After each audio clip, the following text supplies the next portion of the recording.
¿Ya? Muy bien. En nombre del Padre, del Hijo y del Espíritu Santo. Amén. Espíritu Santo, ven, llena los corazones de tus fieles y enciende en ellos el fuego de tu amor. Envía, Señor, tu Espíritu y todo será de nuevo creado y se renovará la faz de la tierra. Oh Dios, que has iluminado el corazón de tus fieles con la luz del Espíritu Santo, haz que sea este mismo Espíritu el que nos haga gustar y amar el bien y nos llene siempre de sus divinas gracias y consuelos.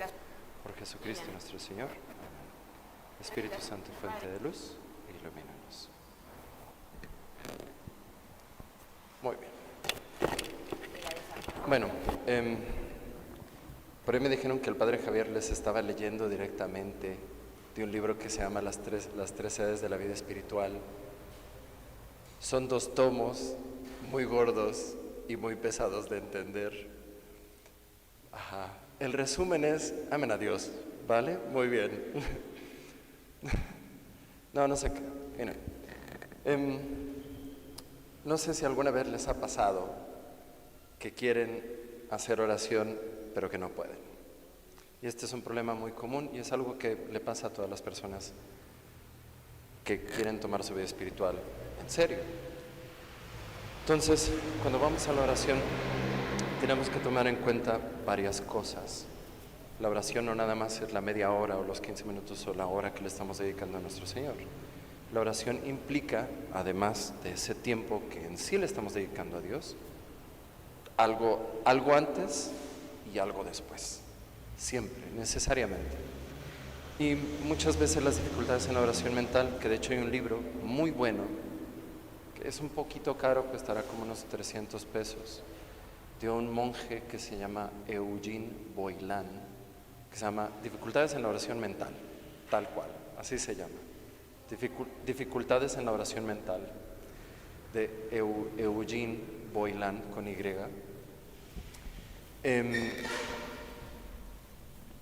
Pero básicamente, como para hacerles la vida un poco fácil, voy a resumir las 180 páginas del libro en estos principios. Cuando uno va a la oración, tiene que tener 2 tipos de preparaciones. Y me hace que esto alguna vez se los había dicho. Tiene que haber 2 tipos de preparación. Una preparación remota y una preparación próxima. La preparación remota implica cosas como, por ejemplo, la vida de gracia. Muchas veces se nos dificulta la vida de oración porque cometemos pecados constantemente. La primera barrera que tenemos que vencer son los pecados mortales, ¿no? Pecados mortales recurrentes. Por ejemplo, alguien que a lo mejor tenga la maña de robar, ¿no? Y de robar mortalmente, robar cosas grandes. Esa persona se le va a dificultar la oración, obviamente, ¿no? O alguien que constantemente comete el pecado de la ira de una manera mortal. Y no me refiero como a un enojo o algo así cotidiano, sino te voy a arrancar el cuello, o sea, algo ya muy feo, ¿no? Que hay personas que sí tienen ese problema. Por ejemplo. Y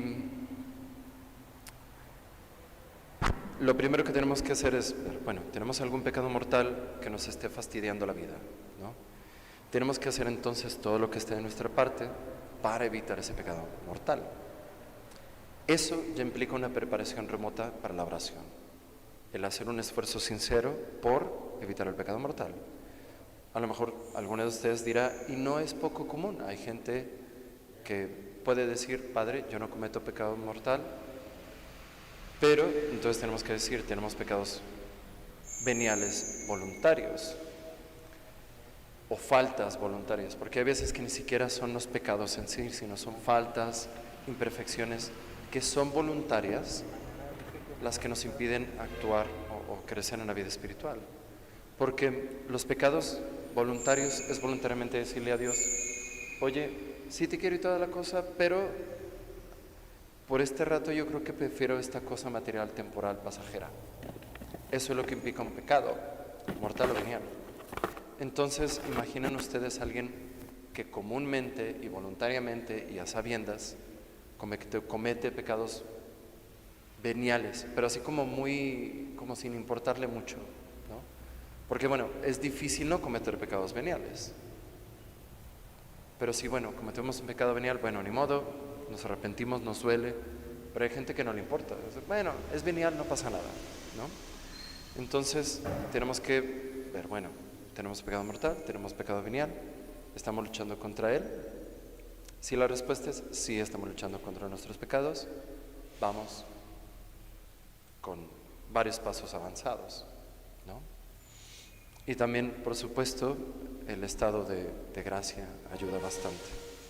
Aquí hago un paréntesis, no porque no estés en estado de gracia significa que tienes que dejar de orar. Más bien, como no estás en estado de gracia, tienes que orar más para pedir misericordia a Dios. Porque muchas personas dicen, bueno, ya pequé, ¿para qué rezo? Entonces, tiene que ser lo contrario, ¿no? Pero bueno, entonces una primera especie de preparación remota para esos 15 minutos o media hora de oración que vas a hacer. Tener una vida moral lo más buena posible y hacer intentos sinceros por vencer esos pecados. Y luego después está la vida diaria. Muchas veces, o una dificultad que se tiene mucho en la oración, son las diferentes distracciones. Y muchas veces, esto ya se los he dicho muchas veces, yo cuando entré al seminario me gustaba mucho el programa de zombies y yo rezaba mi rosario, pero después me venían las imágenes del programa de zombies, porque además donde está el seminario se parecía a esos escenarios donde, entonces yo me imaginaba las cosas, ¿no?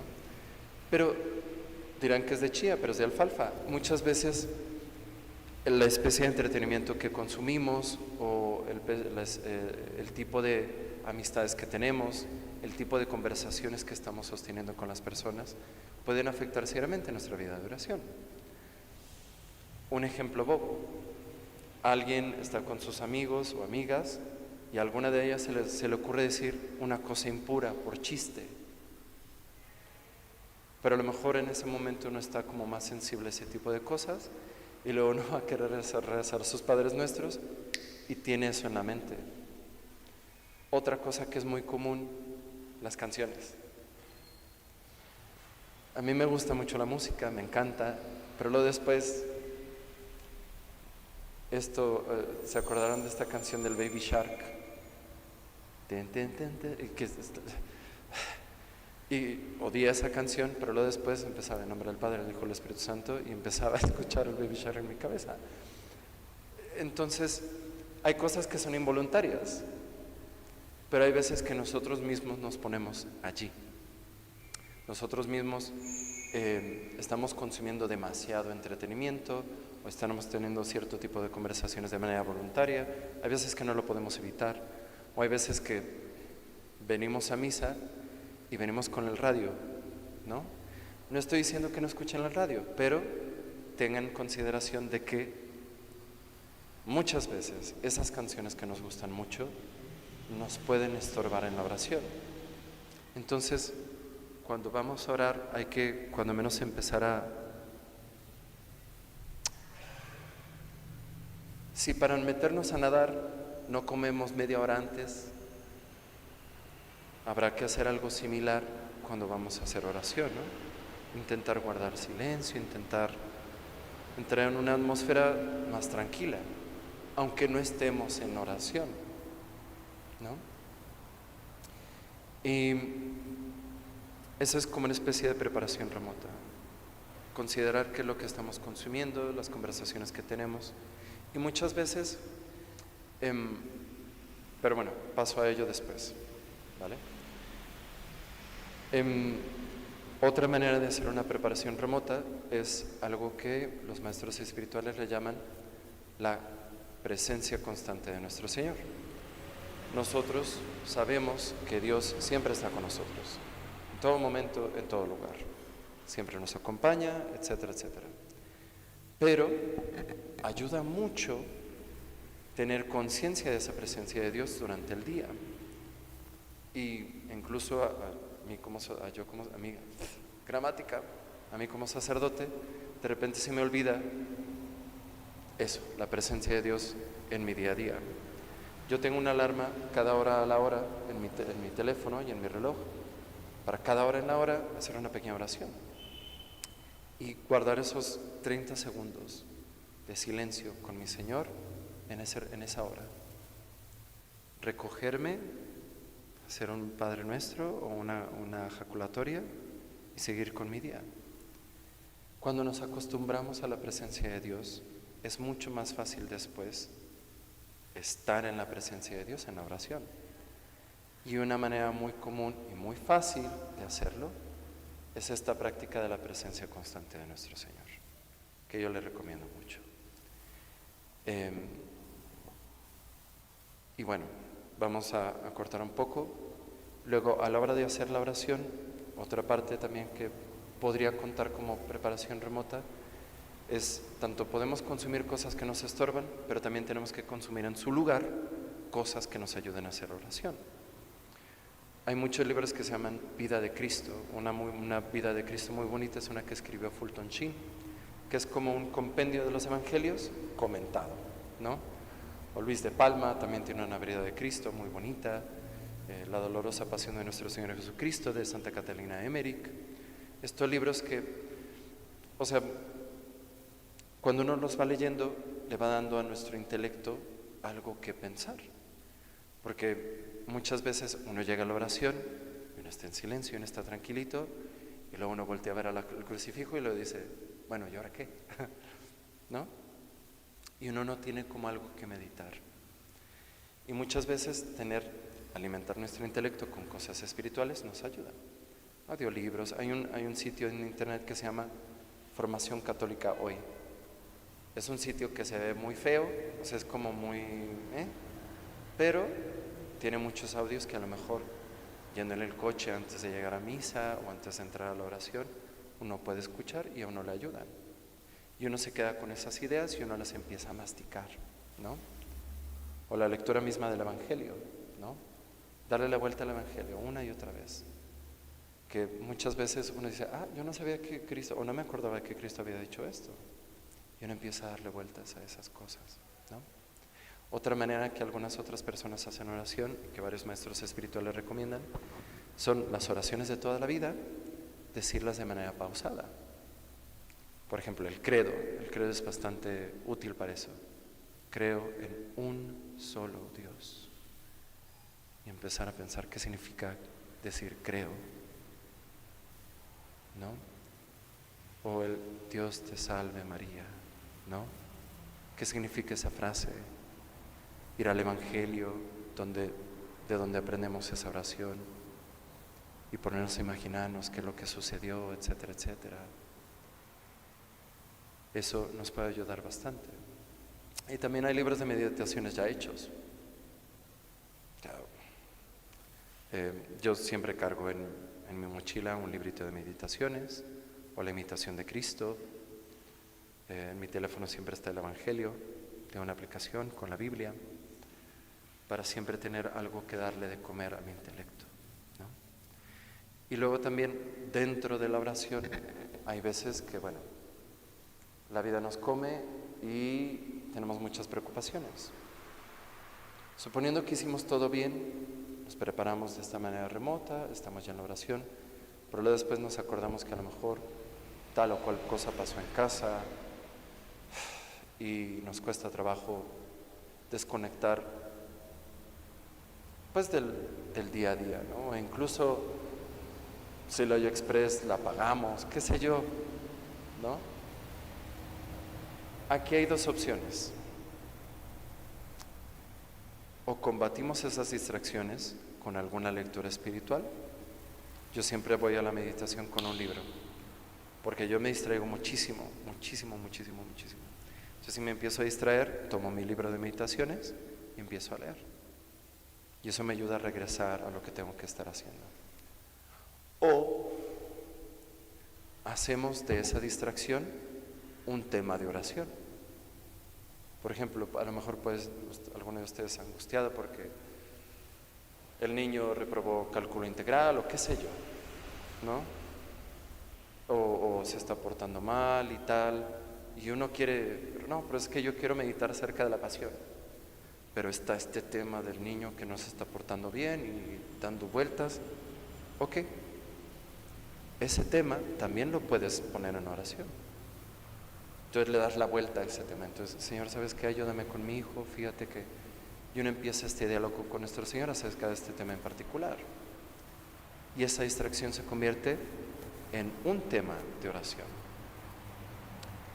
Y luego también hay veces que estamos en la meditación, no sé, meditando el Evangelio de San Juan, capítulo 16, la lanzada en el pecho de nuestro Señor, pero después nuestro Señor quiere que nos detengamos en algo, pero nosotros queremos seguir la meditación, pero sentimos este impulso de quédate aquí. Yo siempre que meditaba, cuando me enseñaron a meditar antes de entrar al seminario, me acuerdo que hacían una lectura, había un rato de silencio, y ese rato de silencio empezaba con una frase del Evangelio: habla, Señor, que tu siervo escucha. Porque no nada más es darle vuelta a cosas, a temas, o contemplar algo, una verdad, sino luego después nuestro Señor quiere decirnos algo y le tenemos que dar chance. Tenemos que decir, bueno, ¿sabes qué? Ok. Esto que estaba meditando me llevó a pensar en esta cosa en particular y lo dejamos que actúe en nosotros. Y luego después, a lo mejor ese impulso se acaba, se difumina o nos empezamos a distraer, entonces hay que volver a nuestro libro o a la meditación que estábamos haciendo, ¿vale? Pero luego queremos forzar a Dios a llevarnos a tal lugar. Entramos a la oración meditando acerca de un tema, pero luego podemos terminar meditando acerca de cualquier otra cosa. O quedarnos simplemente pensando que bueno es nuestro Señor y amándolo. ¿Vale? Entonces, cuando entramos a la oración tenemos que tener esa libertad también. Que luego forzar la oración puede ser algo raro.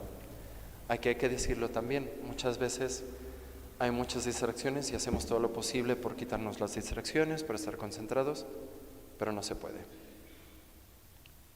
¿Perdemos el tiempo? No.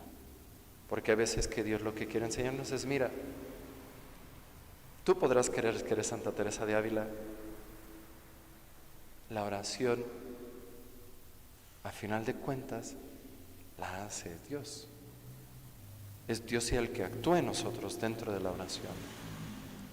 Y a lo mejor lo que Dios quiere ese día es enseñarnos un poquito de humildad y decir, tranquilo, hoy quiero, tu media hora de oración la vas a pasar combatiendo distracciones. Esa va a ser tu oración. Un ejercicio de perseverancia y de paciencia. Punto. Y a lo mejor uno sale así, ay, pues yo quería pensar acerca de cosas muy elevadas. No, ese día estabas combatiendo zombies, intentando concentrarte en Dios a pesar de los zombies o a pesar del niño que reprobó cálculo.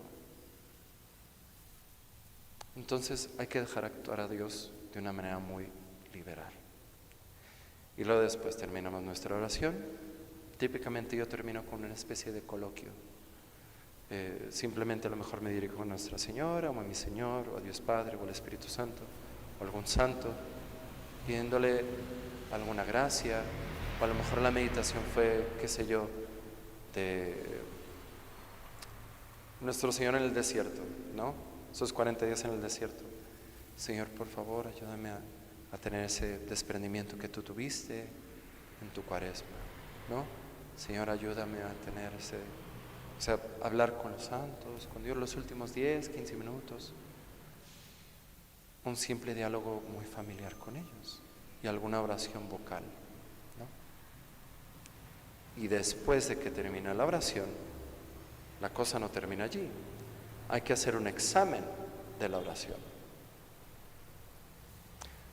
A lo mejor, ¿cómo me fue en la oración ahorita? Y dedicarle no más de 5 minutos. Tampoco tenemos que ser muy puntillosos. Yo le dedico 1 o 2 minutos, si acaso, al examen de la oración y pensar, bueno, ¿cómo me fue en mi oración? Pero la verdad que no muy bien. ¿Por qué no me fue muy bien en la oración? Bueno, pues es que quien me manda a ver zombies 15 minutos antes de entrar a la capilla, ¿no? Bueno, entonces cometí este error, mi oración no fue lo mejor posible porque cometí estos errores. La siguiente vez que uno entra a la oración, bueno, corregir, porque también es un ejercicio el cual vamos amaestrando, ¿no? Entonces tenemos que detectar esas cosas que hacemos mal para corregirlas y también esas cosas a las que sí le llegamos y repetirlas y no dejar de hacerlas. Las cosas que sí funcionan, seguir haciéndolas, pero detectar las cosas que nos están fallando. Y eso, siempre que vayan a la oración, a lo mejor lo tienen muy claro y no tienen que pensarlo mucho. Sí, fue culpa de los zombies, no vuelvo a ver Netflix 5 minutos antes de entrar a la oración, ¿no? Y hacer ese esfuerzo consciente. Porque luego hay veces que, padre, es que yo oro y pues no me sale. Bueno, pues es que la novela turca te estorba. O sea, no es de a gratis que no puedas hacer oración, porque tú te estás poniendo traspieces, ¿no? Y hay veces que no podemos hacer toda la preparación que quisiéramos. Hay veces que, bueno, uno está en el ritmo de la vida y media hora, ahorita, pum, ¿no? Bueno, ni modo, hay veces que la vida es así. Pero sí tenemos también que acostumbrarnos esto de la presencia de Dios constante. Nos ayuda también a estar recogidos. 1 minuto cada hora que vamos a estar nada más en la presencia de nuestro Señor se puede traducir a una facilidad a callar los sentidos internos cuando queremos estar con Dios. Porque si todo el tiempo estamos dispersos y no nos amaestramos a nosotros mismos a callar los sentidos internos y estar tranquilos, no podemos esperar que de repente lo podamos hacer de manera mágica. Tenemos que crear ese hábito a lo largo del día y a lo largo del tiempo, ¿vale? Y sobre todo entender pues que en la oración el que actúa a final de cuentas es Dios. Y tenemos que dejarlo actuar con mucha libertad. Tenemos que dejarlo ser a Él en nosotros. Y tenemos que tener mucha paciencia. Y miren, tengan algo muy claro. El que no ora no se salva. Punto. El que ora se salva. Dios quiere que todos nos salvemos. Luego entonces Dios te espera siempre con un amor muy tierno a la hora de la oración, porque Él quiere estar contigo en la oración, porque la oración es en sí un adelanto del cielo, ¿vale? En nombre del Padre, del Hijo y del Espíritu Santo. Dios te salve María, llena eres de gracia, el Señor es contigo, bendita eres entre todas las mujeres y bendito es el fruto de tu vientre Jesús.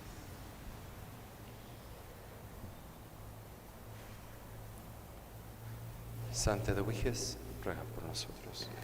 Per intercessione Santa Maria Colonna e Santa Petri Omnium Santorum benedictione potenti, Patris et Filii Spiritus Sancti descendat super vos et manet semper.